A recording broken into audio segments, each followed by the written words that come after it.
Hello, back on the plots.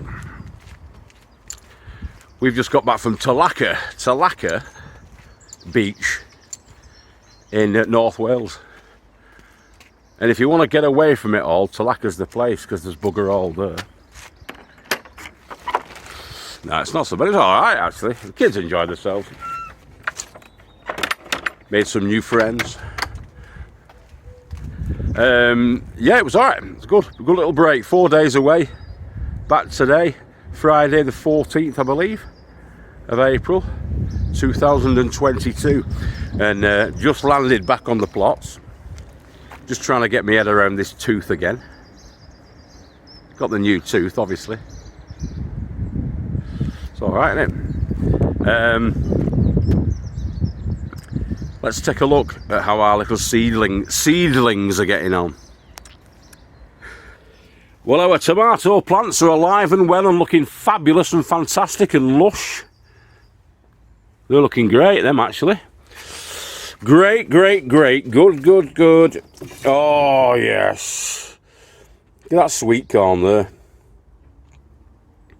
Most of our French beans are looking fine and dandy.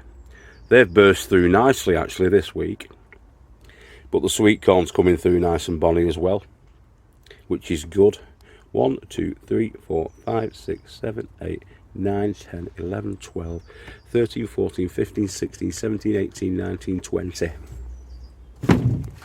A 100% germination rate, I think you'll find there, boys and girls. Yippee! Now these are the ones I was worried about, so let's have a look in here.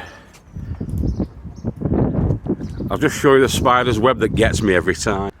I bet you can't see it. There's a spider's web here and he gets me every single time. He does it on purpose, the spider, just to have a laugh at my expense. But not this time, brother. In we go into Tiki Tunnel number 2. Oh dear, them peas have gone. Never mind. But the rest of it's coming through nice and bonny. Get them cukes there. Woo! 100% germination rate, boys and girls, on the cukes. 2 telegraph cucumbers at the back. And all these are Market More 76 at the front. Cluster planted beetroots. Looking alright. Not looking bad. Silver skin onions. Leeks, some golden acre cabbage, Zaragoza, Calabrese, Zaragoza again. These are the cauliflowers. Caraflex pointed, that's a Hispie. I only had 11 of them, so that's 100% there as well. Still a bit of dampness in the soil, that's what we like to see.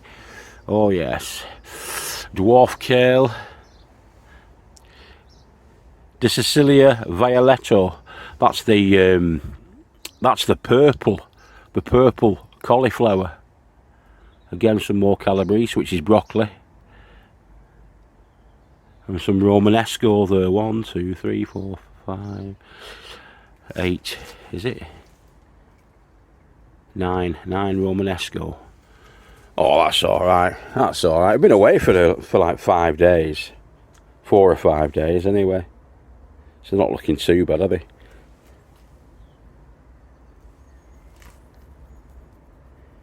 Yeah.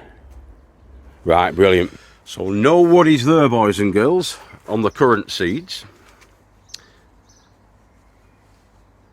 So that tells me we've got to get some more off and going, doesn't it? Okay.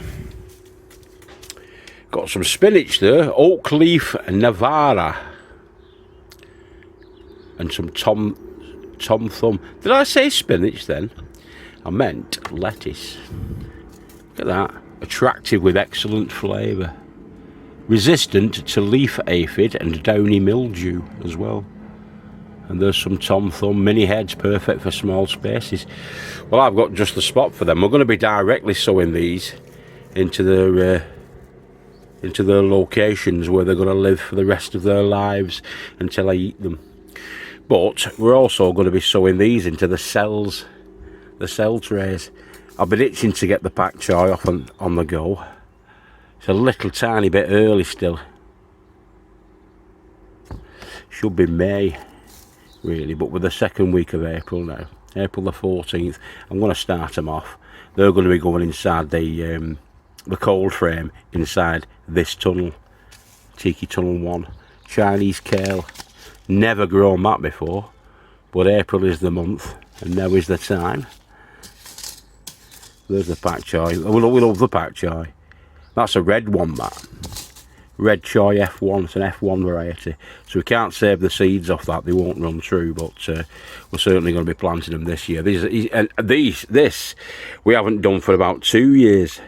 Vegetable squash, we got sent some down from, who was it now?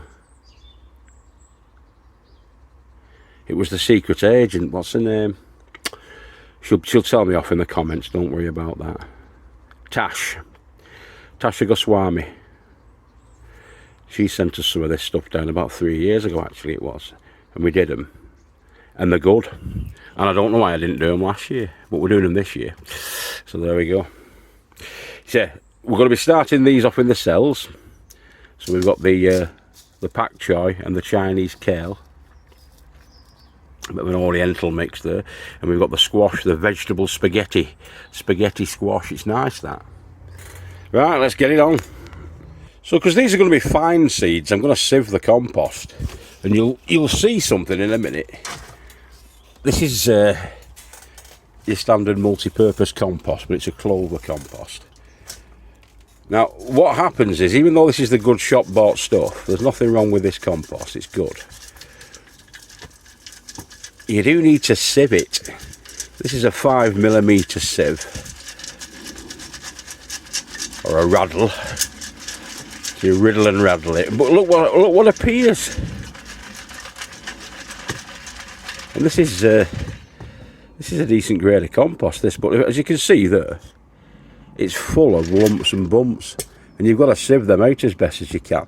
Even then, when it's gone through the sieve, you've got these little bits. They're not too bad, but those big bumps and lumps, with your little tiny seeds, will send out tiny little seed roots, and then they'll go and they'll try and get through all of that lumpy bumpy nonsense, and it'll impede them to a certain degree. They'll have to work the way around it. They'll get mixed in with all the lumps and bumps, and it won't be as effective as a growing medium for your little babies. So yeah, you've got to sieve it, or at least we do. That's what we've found. It's better to sieve it. You get better results from your tiny seeds. The big bean seeds and stuff like that, you don't particularly need to do it. But we have found with the small seeds, you do. Or at least that's what we've found. With the tiny seeds, the small brassica seeds, we have found that the small seeds, the tiny ones there, they need a little bit more of a finer mix. But I won't ever tell you that don't do it. You can use whatever you want to use. That's just what we use, okay? And it works for us. So do whatever you want. But we're just showing you what we're doing. I've never been one really to say you must do this way. It's gardening. Whatever works for you, try it. These are what work for us. So take it if you want. Fire it off if you don't want. Just watch me making a show of myself if you want, if that's all you want to do. It's great. It's good to have you with us. Please comment, like and subscribe. There's some vermiculite which I'm going to mix in. Now some people go as much as 50-50, 50% vermiculite to 50% compost for their seedling starts. It opens up the compost and lets the roots go. It also helps to retain moisture within the soil. That's only about, what, I bet it's not even 20% that. Sometimes I'll go a little bit more than that. In fact, I may throw another handful in. But yeah, you can go as much. I mean, I think Joe goes up to 50% vermiculite to 50% compost. But each to their own, really. I might add another handful in, actually. There's another hand and a half of vermiculite going into that. Each to their own, really. It's not an exact science, boys and girls. You know what I mean? But you want to open up that growing medium when the baby seeds, if you can, and give them a chance then to spread the wings and get them roots off and going. That's what it's all about at this stage. To get its roots off and going and get its leaves up. It'll have its baby leaves, and then it'll get its second and third sets of leaves on. And then it'll be becoming a plant then. But we don't add any nutrition in at this stage. At least we don't. We let the roots try and seek out that nutrition. When they're becoming a plant, you can start to slowly add feed in. Tiny amounts of liquid feed or what have you. But yeah, until they're about 3 or 4 weeks old, we don't bother doing anything like that. We just keep them damp, but not saturated, and just keep an eye on them. Right, let's get some soil in the trays. Okay, red pak choi, red choi F1, good disease resistance, very attractive, adding colour to salads. They're good then. Grown them several times and they're always belting. We tend to get big ones because we thoroughly nutrify the soil, which we'll show you tomorrow. But anyway, let's get them in. I've got 24 cells there that need filling, so with my trusty Sharpie, we're just going to do like a sort of a centimetres depth, an impression into the cells. You don't need to go deep with these. The tiny seeds, the smaller the seed, the less deep you need to go. I mean, I've just looked at those Chinese kales there, and they should really be directly sown. Cast, if you like, really. And then thinned as they come up, because they only need a couple of millimetres on top of them. Where are they now then? There they are. Okay. Were to sow seeds outdoors from late spring into early autumn. Sow thinly, direct into well-prepared site in rows 30 centimetres apart, that's 12 inches. Just covering the seed with soil, but keep moist. Okay, that's what it says for them. I'm going to be doing them in the trays, because I'm a rebel and a maverick, but it doesn't need to be deep down, as you can see there. Doesn't need to be deep down for the pak choi.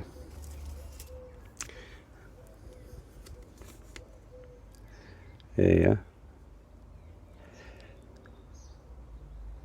half an inch deep. So we're going to get them in, get our little packet and get them in. Here's our little packet. Let's go. Okay, now if you look inside these little holes, you should be just about able to make out the seed. Now there might be 1 or even 2 seeds in each one of these. I'll try and get 1 in, but they're a bit fiddly. You can do it with a matchstalk. I'll show you that tomorrow actually, so you can get each individual seed. But don't worry if you get 2 in. You're doubling your chances of germination. Or even if you get 3 in, like that one, that's got 3 in, look. You can always thin them out. Those are twicer. But you can always thin them out as they come up, as they become seedlings and they get to about a couple of inches high. You can just, with a pair of fine scissors, carefully snip one of them out. Don't try and pull it out, because you'll disturb the roots of the other one that you want to keep. But if you snip them off at the base, leaving the one that you favour to grow on, then that's fine. That'll work. But if you try and tug them out, when they're so close together like these ones are, if you try and tug them out, you'll disturb the roots of the other one, and it's not ideal, that. So yeah, just get a little pair of snippers and just snip off the 1 or 2 that you don't want and keep, because with these ones you don't want to have them cluster planted, you just want the one plant growing in the one cell. So yeah, that's what you want to be doing. And these are the pak choi, red choi F1. Right. All we do now is we put the seeds back into the little foil pack, put that back into there, and then we can keep them for next time, and we can successionally grow these up until well, up until when? Let's have a look.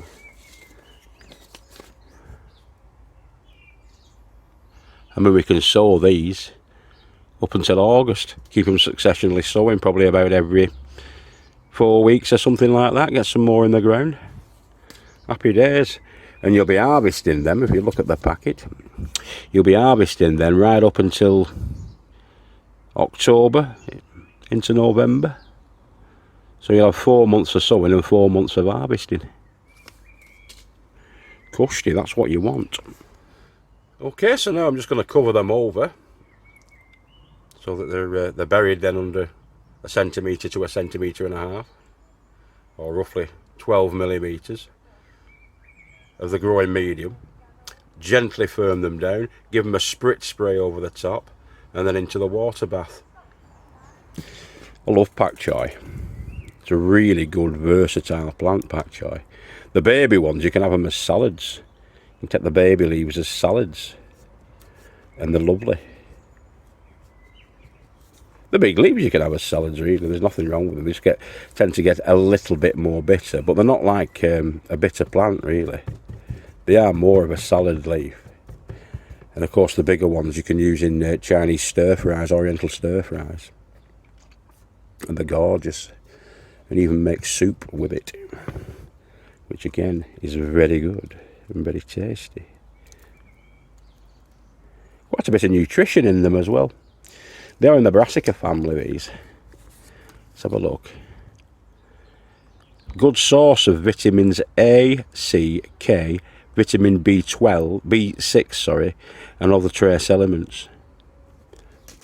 And if you leave them, and you leave them to go to seed, you can have the florets in the same way that you can have stem broccoli. And it's quite sweet. It's crisp. It's nice. So throughout the plant's life, you can be chomping away at these. Take them as leaves off the side, or let them grow into mature plants and take them as a full plant, and do whatever you want with them. Very versatile plant, pak choi. Nutritious and tasty. I heartily recommend it.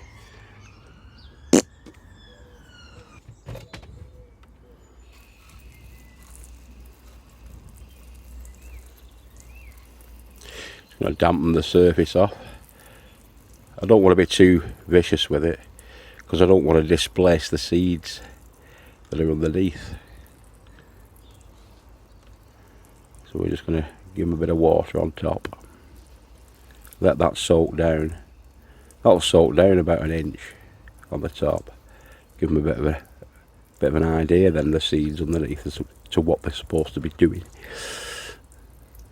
It'll be warm and moist for them, and that's what you want. They're going to go into the bath anyway, so I'll just label them.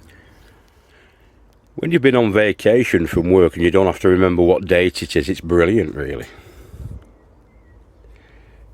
I was saying it was the 14th, Friday the 14th, but it's not, it's Friday the 15th. I'll just check my phone. But they're labelled up, pak choi, red choi, F1. Let's get them in the bath. Spaghetti squash. Now they said there was 8 seeds in there, but there's not. There's actually 9. I've got a bonus seed, so there's a bonus pot there.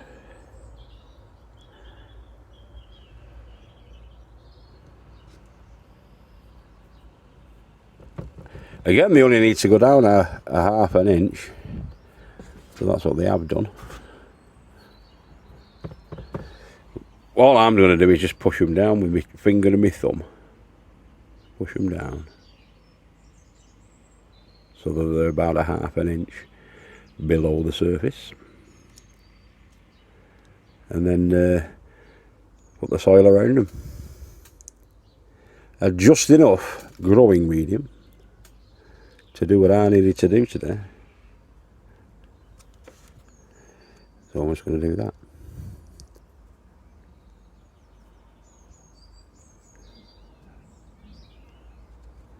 As long as the seed's making decent contact with the soil or with the compost mix, you'll be all right. You'll be laughing.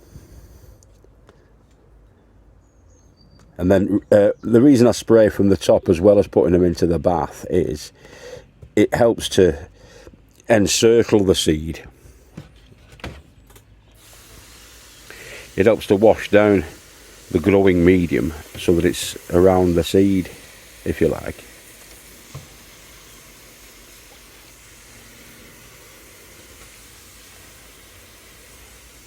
They look like any sort of a curcubit seed, don't they?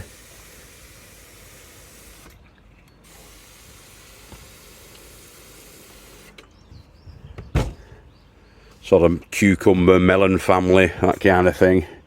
Squash family. Don't need to keep that, but I do need to label them. Now you'll have to remind me, boys and girls, to get some labels because I haven't got any. In fact, I have got 4 labels left. I'll show you. There we are. That's my final 4. But what I do have is tons of these. I've got tons of them here. Loads and loads and loads, but they're already written up. Now you can remove that with a cotton wool bud and some nail varnish remover. Acetone nail varnish remover. So if I can remember and I can find some, I'm going to pick some up tonight. Some nail polish remover, perhaps from Asda, the big Asda, they'll have some there, I'm guessing. And we'll clean all them up tomorrow and we can reuse them. Depends how much the acetone nail polish remover is, because there's about 40 there. I have got about 50 knocking around. You only need a little bit though, but the nail polish remover is usually about £2.50, and you can get 50 for £1 of them labels. But it's not exactly recycling, repurposing and reusing, is it, if we did that? So I am going to get some. You only need a little bit, like I said. You can clean up probably about a quarter of a bottle. I'll clean all them up and we can reuse them. So yeah, it's probably about the same price wise, isn't it? But I can show that I've got my green credentials and I'm a smarty pants. But yeah, we'll just label these ones up now. I'll get some more. If I don't get any more labels, I'll get some acetone tonight. And there you are, my gardening friends, as the great Teddy King would say. Probably not like that, because I don't think he's actually a Brummie, is he? But neither was that accent. Watch Teddy King, Teddy King's Allotment. Allotment gardening on a budget. Used to be called robotic allotment gardening on a budget, but if you type Terry King Gardener into your YouTube search, you'll find him. He's fantastic, and I'm going to pay him a visit tonight as well, on the YouTube of course. Anyway, here we go. So they're in. I've moved the dwarf French beans out of there and into the tray alongside our sweet corns. They'll be getting potted on, maybe even this weekend, those into their own individual pots like these. These are going to be potted on shortly as well, maybe even planted on into their final stations. All of these potatoes need to go out. I'm going to have to get these potatoes out pretty soon. I've got a lot of first earlies there. These are some main croppers, some Maris, not some Sarpo Miri. We've got some Maris Piper there still to go out. Quite a few Maris Pipers still to go out. And some more earlies there. Yeah, it's a mess in here, isn't it? I'm a pig, a filthy pig. But Rome wasn't built in a day, was it? You've got to keep growing with your heads down, boys and girls, haven't you? But I think that's me for this evening.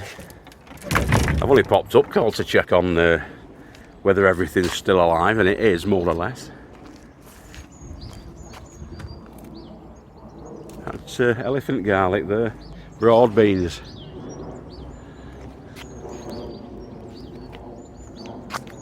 Garlic and onions. There's loads to do on here though, but I'm on all weekend now. Definitely Saturday and Sunday, and potentially Monday. But we're going to be bringing the kids up here. Daryl's kids are coming as well. Hopefully, fingers crossed, they're going to be here on Monday. for the great the great Easter egg hunt. We're going to be putting all the Easter eggs out for the kids and letting them roam around on the plots, finding them. So that should be a fun episode. I'm gonna if it's nice weather, I'm going to take them up on the tiki hut. Where is it? There it is. I'm going to get them up on there, frighten the lives out of the mothers. Hey, 4 lads on top of that. It's got to be done though, boys and girls. You can't mollycoddle them. You can't mollycoddle them. They'll end up as little snowflakes, won't they? Just got to keep an eye on them so they don't go near the edge and all of that. Make sure you're controlling them as a responsible adult, but let them live a little bit, boys and girls.